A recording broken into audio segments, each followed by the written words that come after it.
Why does it feel like everyone is exhausted all the time? Not the kind of tired that comes after real effort.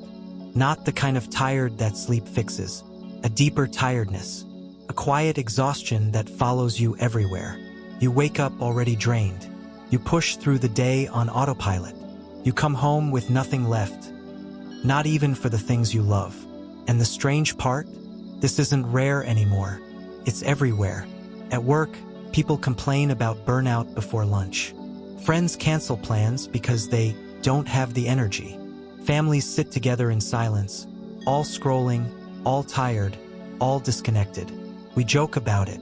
We normalize it. We accept it. But here's the question no one is asking. Since when did constant exhaustion become normal? Your grandparents didn't live like this. They worked harder than we do.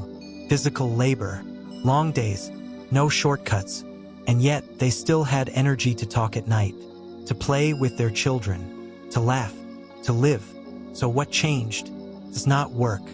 It's not effort. It's something far more dangerous. The real problem isn't that you're doing too much. It's that your brain never stops.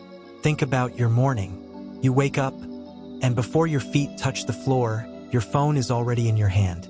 Messages, notifications, emails, news, social media. Before you even brush your teeth, your brain has processed more information than your ancestors did in days.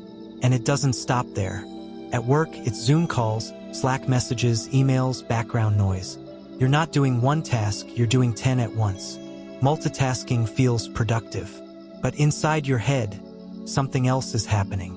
Your brain is screaming, "Stop, slow down, I can't handle this." But we don't listen, because stopping feels like laziness. Silence feels like wasting time. Rest feels unearned. So we push harder, and harder, and harder, until one day the body doesn't cooperate anymore. Eventually, you go to the doctor. Blood tests, hormones, vitamins, thyroid, everything comes back normal. The doctor looks at you and says, "You're healthy." It's probably stress. But here's the real problem. How do you rest when your mind doesn't know how to be quiet anymore? You lie on the couch scrolling. You sit in bed checking notifications. Even your rest is filled with stimulation. Your body is lying down, but your brain is running a marathon. And slowly, without realizing it, you forget how to rest. Not sleep, not distraction, true rest.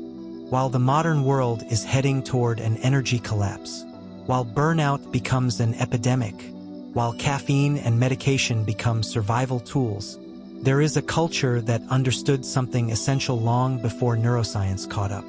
Japan. And no, it's not because they work less. In fact, Japan has a word for death from overwork, karoshi. But they also preserved something the modern world abandoned. Ancient systems of energy restoration. Practices developed by warriors who needed to be alert, calm, and powerful without burning out. Not productivity hacks, not motivation tricks, but ways of living that align with how the brain actually works. And today, science confirms what they knew centuries ago. There are 3 practices that once defined how energy was cultivated, not forced. Simple practices, almost invisible, but powerful enough to completely change your relationship with exhaustion.